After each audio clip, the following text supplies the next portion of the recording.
18 August সোমবার 2025। আজকের আবহাওয়া একেবারে নাটকীয়। কোথায় হবে ঝড় বৃষ্টি, কোথায় তাপমাত্রা আকাশ ছোঁয়া, আর কোথায় বাতাস বইবে ঝড়ের মতো। এবং বন্যা পরিস্থিতি সম্পর্কে জানতে চাইলে এক মুহূর্ত ভিডিও স্কিপ করবেন না, কারণ আজকের ভিডিওতে জানবেন সারা দেশের সম্পূর্ণ আবহাওয়ার রিয়েল টাইম আপডেট। প্রথমেই শুরু করি আজকের তাপমাত্রা দিয়ে। সকালবেলার কথা যদি বলি, ভোরে ঘুম ভাঙার পর যে আবহাওয়া তা ছিল একেবারে সহনীয়। দেশের বেশিরভাগ জায়গায় তাপমাত্রা ছিল মাত্র 27 থেকে 28 ডিগ্রি সেলসিয়াস।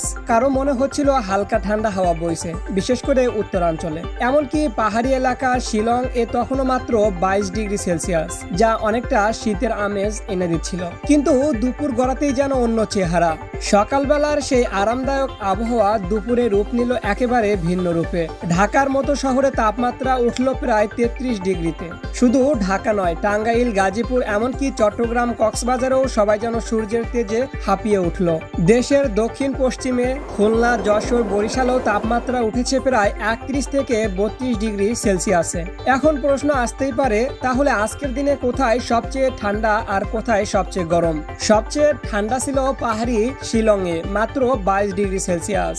আর সবচেয়ে গরম দুপুর কেটেছে ঢাকা, গাজীপুর আর চট্টগ্রামে প্রায় 33 ডিগ্রি সেলসিয়াস। মজার ব্যাপার হলো, সকালে যে জায়গায় মানুষ ভাবছিল আরে আজকে তো আবহাওয়া একদম ভালো, দুপুরে সেই একই জায়গায় সবাই ঘাম ঝরিয়ে বলছে আহারে কি গরম। তাপমাত্রার এই ওঠানামা আমাদের দৈনন্দিন জীবনে কেমন প্রভাব ফেলে ভেবে দেখেছেন কখনো? সকালে আরামদায়ক আবহাওয়া থাকলেও দুপুরে হঠাৎ গরম বেড়ে গেলে সবচেয়ে বেশি বিপাকে পড়ে স্কুল কলেজ পড়ুয়া আর অফিস যাত্রী সাধারণ মানুষ। গরমে রাস্তায় বের হওয়া যেমন কষ্টকর, তেমনি বিদ্যুতের চাহিদাও হুট করে বেড়ে যায়। এতক্ষণ আমরা জানলাম সারা দেশের তাপমাত্রার অবস্থা।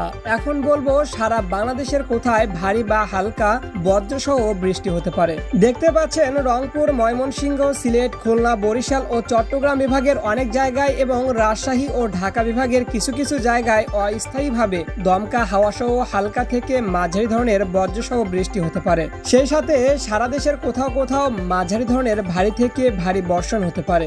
সকাল 8টার সময় দিনাজপুরে হালকা বৃষ্টিপাত হতে পারে এবং দুপুর 1টা থেকে 2টার সময় ব্রাহ্মণবাড়িয়া, গাজীপুর ও কক্সবাজারে হালকা বৃষ্টিপাত হতে পারে। আর আপনি আগেই জেনেছেন যে সারাদিন আকাশ ছিল একেবারে পরিষ্কার, কোনো মেঘ নেই, কোথাও বৃষ্টির সম্ভাবনাও ছিল না। কিন্তু রাত বাড়তেই হঠাৎ আবহাওয়ার মানচিত্রে দেখা দিল এক অদ্ভুত পরিবর্তন। সিলেট, মৌলভীবাজার, হবিগঞ্জ, এমনকি ব্রাহ্মণবাড়িয়ার অঞ্চল পর্যন্ত পুরো জায়গায় আজ রাত 11টার সময় শুরু হবে হালকা বৃষ্টি।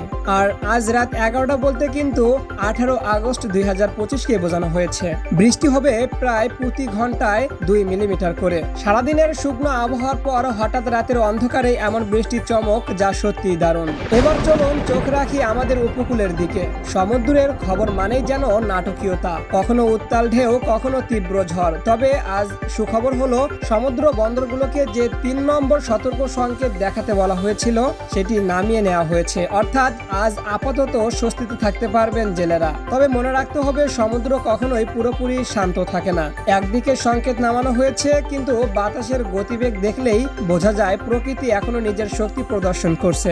সমুদ্র শুধু ঢেউ দিয়েই ভয় দেখায় না, বাতাসও মাঝে মাঝে এমন শক্তি নিয়ে বইতে শুরু করে যে মুহূর্তেই বদলে যায় উপকূলের চেহারা। ভাবুন তো, আপনি যদি এখন ভোলা বা চর ফ্যাশনের সমুদ্র পাড়ে দাঁড়িয়ে থাকেন, হঠাৎই চারদিক থেকে বয়ে আসছে ঘন্টায় প্রায় 18 কিলোমিটার গতির বাতাস। মনে হবে যেন প্রকৃতি নিজেই এক ভয়ঙ্কর শব্দে ফিসফিস করছে। আজ 18 আগস্ট দুপুর 2টার মানচিত্রে দেখা যাচ্ছে দেশের উত্তরাঞ্চলে বাতাস শান্ত, গতি মাত্র 7 থেকে 9 কিলোমিটার ঘন্টায়। কিন্তু যতই নামছেন দক্ষিণের দিকে, ততই বাতাসের শক্তি বাড়ছে। খুলনা, ফরিদপুর আর বরিশালের দিকে গিয়ে গতি পৌঁছে যাচ্ছে 14 থেকে 16 কিলোমিটার ঘন্টায়। আর ভোলা, চরফ্যাশন ও কক্সবাজার উপকূলে তো বাতাস একেবারে ঝড় রূপ নিয়েছে। প্রতি ঘন্টায় প্রায় 18 কিলোমিটার গতিতে দক্ষিণ পূর্ব দিক থেকে বইছে এই বাতাস। এর মানে কি জানেন? ঢেউ আর বাতাস মিলে উপকূলীয় এলাকায় এমন এক পরিস্থিতি তৈরি করতে পারে যেখানে মাঝ সমুদ্রে থাকা একটা ছোট জাহাজ বা লঞ্চ মুহূর্তেই ভয়াবহ ঝুঁকিতে পড়ে যেতে পারে। প্রিয় দর্শক, এই ছিল আজ 18 আগস্ট 2025 সোমবার সারা দেশের আবহাওয়ার সর্বশেষ আপডেট। আবহাওয়া সর্বদাই পরিবর্তনশীল, তাই সঠিক তথ্য পেতে সবসময় সর্বশেষ আপডেট ফলো করুন। আজকের আবহাওয়ার এই বিশদ আপডেট দেখে আমরা আশা করছি আপনারা সবাই প্রয়োজনীয় প্রস্তুতি নিতে করতে সক্ষম হবেন। প্রকৃতির এই খেলায় সচেতনতা ও নিরাপত্তা আমাদের সবার জন্য অত্যন্ত গুরুত্বপূর্ণ। তাই নিজের এবং পরিবারের সুরক্ষার জন্য নিয়মিত আবহাওয়ার খবর অনুসরণ করুন। আর আপনি যে এলাকায় থাকেন সে এলাকার নাম কি এবং সেখানে আবহাওয়া কেমন চলছে নিচে কমেন্টে জানাতে ভুলবেন না। আমাদের এই চ্যানেলে আবহাওয়ার পূর্বাভাস সম্পর্কে জানতে অবশ্যই সাবস্ক্রাইব করে পাশে থাকুন। সবাই ভালো থাকুন, নিরাপদে থাকুন, সুস্থ থাকুন। আল্লাহ হাফেজ।